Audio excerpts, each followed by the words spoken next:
সিমটা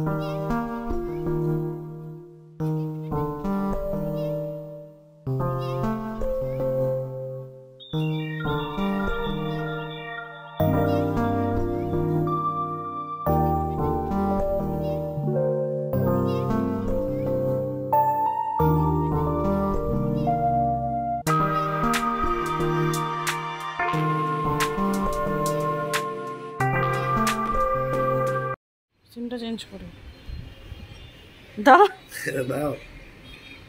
নমস্কার বন্ধুরা, গুড মর্নিং। কেমন আছো তোমরা সবাই? আশা করছি তোমরা সকলে ভালো আছো আর আমিও খুব ভালো আছি। তো প্রতিদিনের মতো আজকেও একটি নতুন ব্লগ নিয়ে তোমাদের সামনে হাজির হয়ে গেছে। আই হোপ তোমাদের আজকের ভিডিওটা ভালো লাগবে।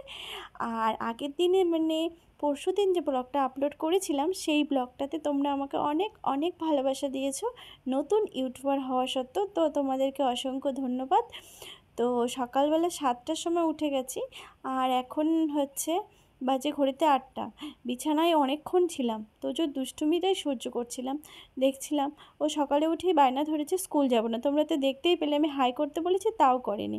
তো সকালবেলা ঝাড় দিয়ে এসে এবার কিচেনে চলে এসেছি, চলো দেখাই। আর তোজোকে স্কুলেও দিয়ে এসেছি। তো এখন আজকে প্রথমে সকালবেলা দেখলে কি সুন্দর ওয়েদারটা ছিল, বৃষ্টি নেই। আর এখানে দেখো অলরেডি এখন রৌদ্র উঠে গেছে। এই বৃষ্টি এই রৌদ্র, আর এর জন্য এত গরম লাগছে। তার জন্য ভাবলাম আগে রান্নাটুকু কমপ্লিট করে নিই, তারপরে বাকি কাজটুকু করে নেব। যেহেতু স্নান পুজো দেওয়ার ব্যাপার আছে। আর আমার আবার কি বলো তো, পুজো করার পরে যেহেতু আমাকে স্নান করে পুজোটা দিতে হয়, তার জন্য আমি আগে সকালে স্নান করি না, এবং বাকি অনেক কাজগুলো থাকে, জামা কাপড়ও কাচা ধোয়া হয় না। তো এদিকে রান্নাঘরে চলে এসেছি। তো আজকে কি রান্না করব, এখানে তোমরা দেখতে পেলে করলা আর আলু, যেগুলোকে আমি ঝিরি করে কেটে নিয়েছি। আর এখানে রয়েছে কাতল মাছ। এগুলো আগের দিনের বাজার করাই ছিল, ফ্রিজে ছিল। তো ভাবলাম করলাটা দিয়ে করলা চিংড়ি করব, যেটা আমার বর খুব ভালোবাসে, সাথে আমিও ভালোবাসি। তাছাড়া বরঞ্চ কেউ খায় না বাচ্চারা, কিন্তু খুব ভালো লাগে।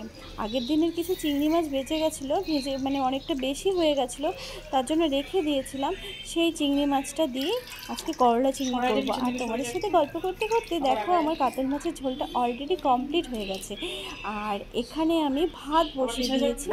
আর আজকে বেশি কিছু করবো না, আজকে করব করলা চিংড়ি। আর এদিকে তোমরা দেখতেই পেলে কাতল মাছের কালিয়া করেছি। কালিয়াটা একটু ঝাল ঝাল করেছি, যেহেতু আমরা ঝাল খেতে খুব ভালোবাসি, ঝালটা একটু পছন্দ করি বেশি। বেশ মিষ্টি মিষ্টি খাবারটা আমার বড় পছন্দ করে না, আর ওর সাথে থাকতে থাকতে আমাদেরও অভ্যাস হয়ে গেছে।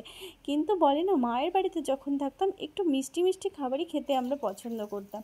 কিন্তু এখন যবে থেকে বিয়ে হয়েছে ওর সাথে আমার, ওরা এত ঝাল খেত, শ্বশুরবাড়িতে এসে দেখেছি ওরা সব কিছুতেই এত লঙ্কার গুঁড়ো, একদম তেল ঝোল সব কিছু একদম। বা আগে আমার শাশুড়িকে তো আমি দেখিনি, কিন্তু আমার ঠাম শাশুড়ি ছিল, উনি বলতেন যে, উনি এখন বেঁচে নেই, তো উনি বলতেন আগে দর্শনদারি, তারপর গুণ বিচারি। তার মানে তোমরা কি বুঝতে পারলে ব্যাপারটা কি? ব্যাপারটা এটাই, আগে রান্নাটা দেখতে ভালো হতে হবে, তারপরে। আর এদিকে আমার বরকে দেখো ওষুধটা লাগায় না, এইটা অ্যাসিড পোকা বসেছিল, হ্যাঁ, তার জন্য দেখো কেমন পুড়ে গেছে জায়গাটা। তো আমি ওকে বলছি, তুমি যে শুয়ে আছো একটু তো ওষুধটাও লাগাতে পারো। তো বলছে লাগিয়ে দাও। তাই তোমাদেরকেই বলি আমি কথাটা, সত্যি আমি অ্যাসিড পোকার নাম শুনেছিলাম, কিন্তু আমি বিশ্বাস করতে না করার কারণ কোনোদিনও হয়নি। তো এটা একদম শুকিয়ে গেছে এখন। যদি আগে দেখতে তোমরা, তাহলে একদম ভয় পেয়ে যেতে। যেমন আগুনে পুড়ে গেলে, অনেকটা পুড়ে গেলে যেমন হয়, ফোস্কা পড়ে যায়, সেই রকম হয়ে গেছিলো। আর দেখতে এতটা ভয় লাগছিল, জানি না কোথা থেকে এসেছিলো, শার্টের ভেতরে হয়তো ছিল, ও বুঝতে পারেনি, যার জন্য জায়গাটা একদম পুড়ে গেছিলো। এখন তো মেডিসিন দিতে দিতে অনেকটা ভালো হয়ে গেছে। আর এদিকে ও বলছিলো চলো আইফোনে একটা ছবি তুলি, তোমার বাইরে দাঁড়াও। তো ব্যালকনিতে আমি চলে এসেছি। তো এক দুটো ছবি তুলে দিল আমার। মোটা হাতির মতো লাগছে, আমি দিন দিন মোটা হয়ে যাচ্ছি, সেটাই আমাকে বলে ভেঙাচ্ছিল। তো কিছুই করার নেই, সত্যিই মোটা হয়ে গেছি। দাও সিমটা চেঞ্জ করে দাও দাও। সিম লাগানোর জায়গায় ছিল, সিম লাগানোর জায়গা নেই। আচ্ছা, তুমি কি দিয়ে চালাচ্ছ এটা? লিকুইড সিম, ই সিম। ও তার মানে সবাই যে আইফোন নেয় কেউ সিম লাগায় না, তাই না? আচ্ছা, বলো দিবা না।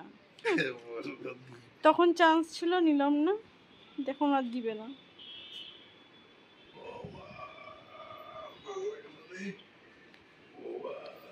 চলো না, বড় ঘরে শুয়ে শুয়ে গোড় পাততেছে, তাও যাবে না। খাওয়া দাওয়ার পর একটু শুয়ে পড়েছিলাম, আর এখন বাজে ঘড়িতে 6:30, আর একটু কফি বানাবো। আর ও দোকানে চলে গেছে, আর আমি কফি আমার জন্যই বানিয়েছি, বাচ্চারা কেউ খাবে না, তো ওদের জন্য কিছু একটা বানিয়ে দেব।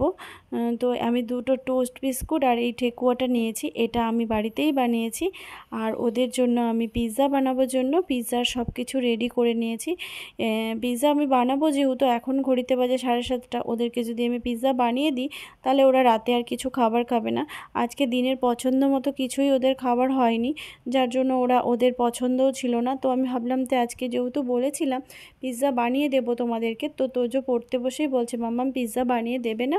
তো আমি বলছি হ্যাঁ, তোমরা পড়াশোনা করো, দুজনের মতো পড়ছে, আর আমি একটু পিৎজাটা বানিয়ে নেব। আজকে ঘরে থাকা কিছু জিনিস দিয়ে বানালাম, কিছু মাত্র।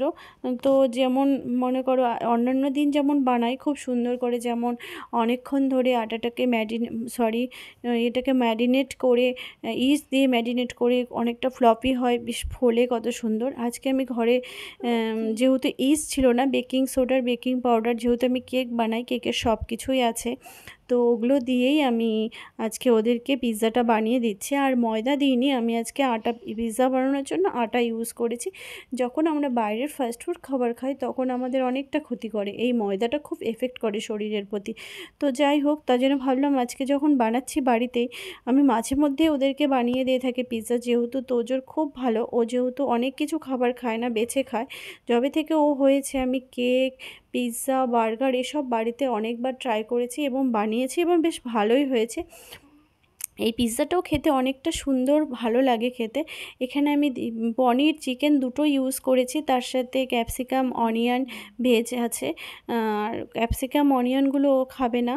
তো এখন আমার পিৎজাটা রেডি হয়ে গেছে, চলো ওদেরকে দিয়ে দিই আর ওরা খেয়ে নিক। তো এখানে যেহেতু পিৎজা বানালে পরে ও একটা গোটা পিৎজা দুজনকে দিয়ে দিলে আর কিছু রাতে খাবার খেতে হয় না ওদের। তো এখানে দুজনকে দুটো পিৎজা বানিয়ে দিয়েছি। তো এখন তোজো এটা খেয়ে পড়াশোনা করে নিয়েছে। এখন তো ঘড়িতে অলরেডি 9টা থেকে দেখছি, দাঁড়াও কটা বাজে, এখন 10টা বাজছে, তো খেয়ে ঘুমিয়ে যাবে। আর পিৎজাটা কেমন হয়েছে সেটা তোমরা বাড়িতে একবার ট্রাই করো। আর আমি এই রেসিপিটা তোমাদের সাথে শেয়ার করতে পারলাম না, কারণ আমি এটা স্কিপ করে গেছি, মনে ছিল না। তখন ভাবলাম যখন বানাচ্ছি এই ক্লিপটা তোমাদের সাথে শেয়ার করি। আর তোজোর হাত দেখে বুঝতে পারলে পিৎজাটা কেমন হয়েছে। তো চলো, আমি পিৎজা তো খেতে ভালোবাসি না, তো যার জন্য আগের দিনের অর্ধেক তরমুজ ছিল আর কিছুটা লিচু ছিল, তো লিচুর সিজন তো শেষ হয়ে যাচ্ছে, তো কতগুলো লিচু ছিল সেগুলো ছিলে নিয়েছে। আর দেখো লিচুতে পোকাও হয়ে গেছে অলরেডি, আর এখন আর লিচু খাওয়াও যাবে না, আর পাওয়াও যায় না বাজারে। লিচুটা কিছু অল্প সময়ের জন্য। চলো এগুলোকে খাই, আর ততক্ষণে আজকের ভিডিওটা এখানেই শেষ করছি। যদি ভিডিওতে কিছু ভালো লেগে থাকে like, comment, share and subscribe করে দিও। আর দেখা হচ্ছে তোমাদের সাথে নেক্সট ব্লগে। আজকের জন্য টাটা।